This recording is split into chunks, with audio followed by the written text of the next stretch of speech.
Hello guys, at ngayon ay mag-proceed na tayo sa may second video. And kung na-miss nyo po yung first video, pwede nyo pong i-check sa may channel natin guys. Ayan. Then of course, mag-start na tayo. Saan ba yung ano natin? Wait lang. I-set up muna natin na maayos. Ayan.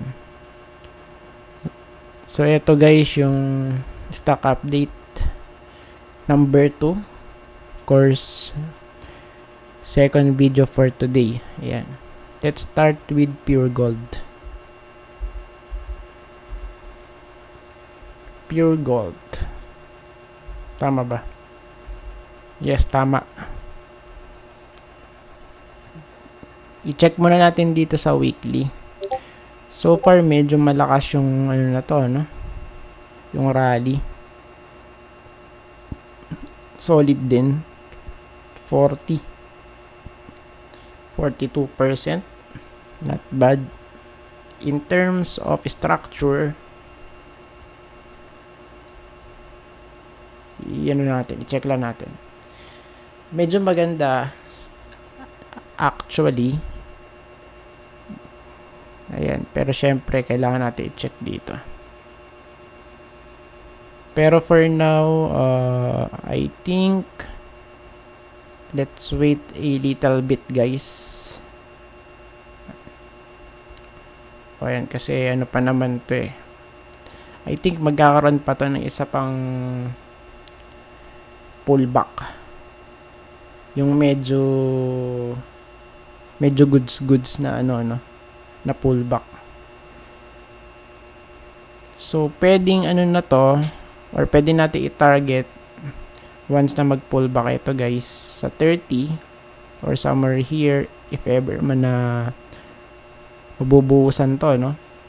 29.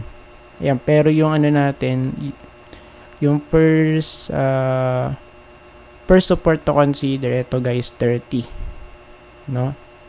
Ayan, kasi dito meron ng resistance malapit dun sa may 200-day moving average. So, dito yun guys. Ayan, sa area na yan. So, tingnan na lang natin. Mag-extend yan siguro hanggang dito. So, medyo, ano na to, goods na to kung mait yung 34. And right now, 32, no? Okay na okay yan pagka na-hit guys. Ayan. Then, silipin natin sa daily chart. So, dito kasi parang divergence na. Ayan, pero still, pwede pa itong maging flat or still mag-extend, no? Just in case lang, para ma-hit yung nakita natin kanina dun sa may weekly chart. So, sa ngayon, still intact. Yung support, of course, sinabi na natin before, no? Ayan. Next, SM.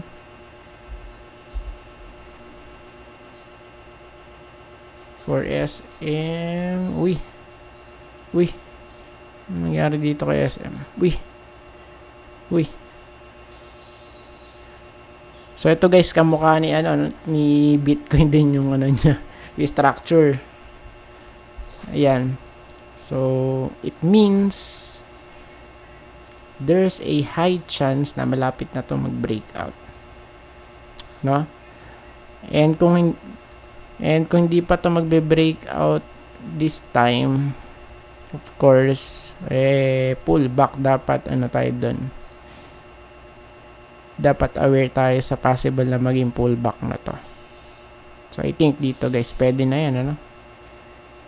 Kung ma-hit etong 950, goods na yan guys, dito guys, okay sa area na to. Pero kung ano yan, kung mag-breakout, hindi pa naman kasi to overbought, of course, much better. Diba? 996 yung close and yung support andito 950 sa daily chart. Check natin, overbought na rin dito as well. So, tingnan na lang natin ano sa Monday, of course, kung ano mangyayari for SM. Ayan. Next, SECB. Para naulit. Wait lang.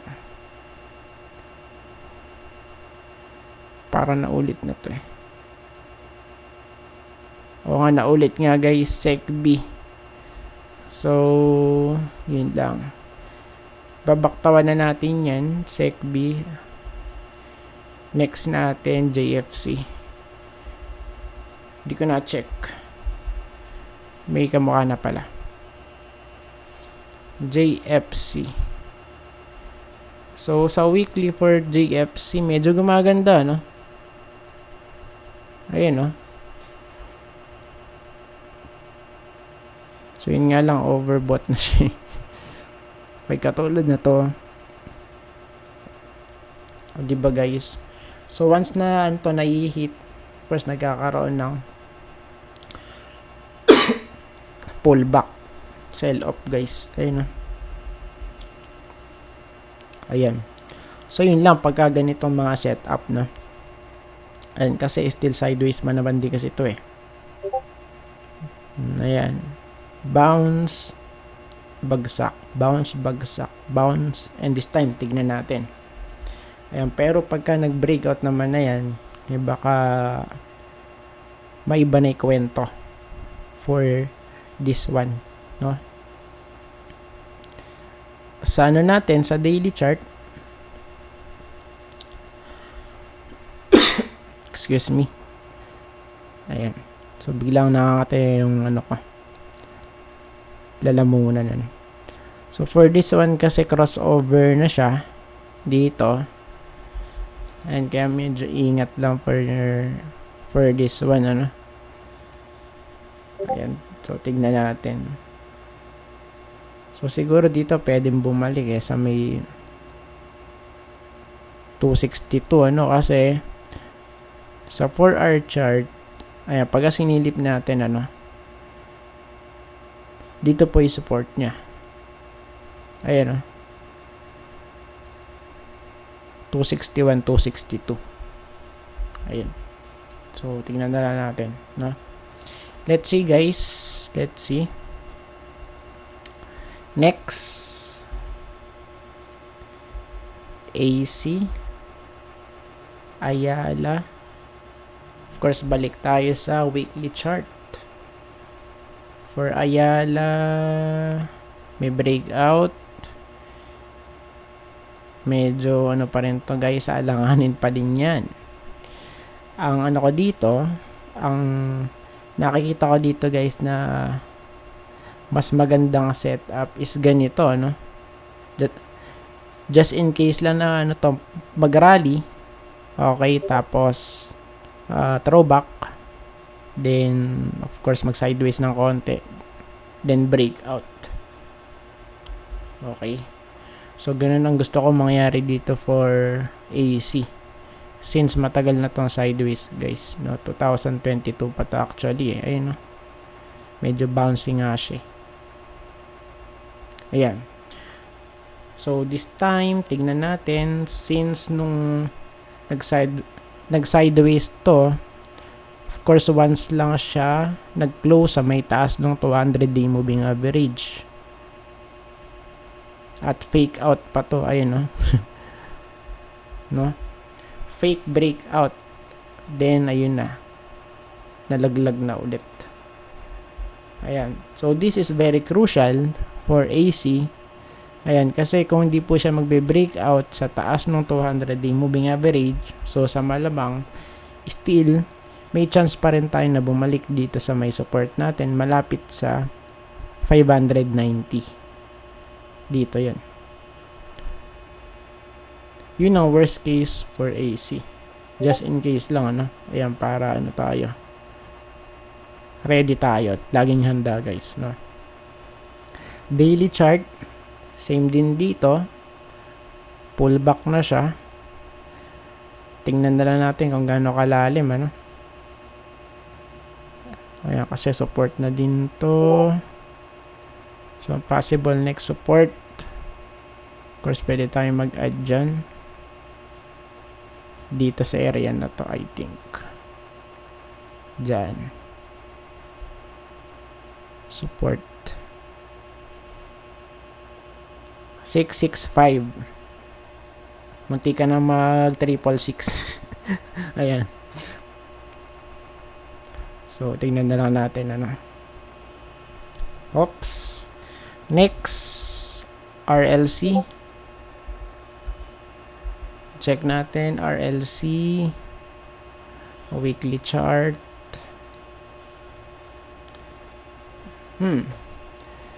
So, halos ano sila? Same sila ng itsura. Yung mismong pattern, ano. Patalbog-talbog. Ayan, no. Of course, patalbog-talbog din to, guys, ngayon. So, wala pa tong breakout since nung 2022 din. Ayan, parang kasenaryo to ni ano eh. Nung nauna, no? Ayan. So, halos same. And medyo, ano lang to, kumbaga, magiging maganda lang itsura pagka nag-breakout na dito sa may taas ng 200-day moving average. Ganyan. Okay, tas mag-retest dito. Ayan, para maging balance, no?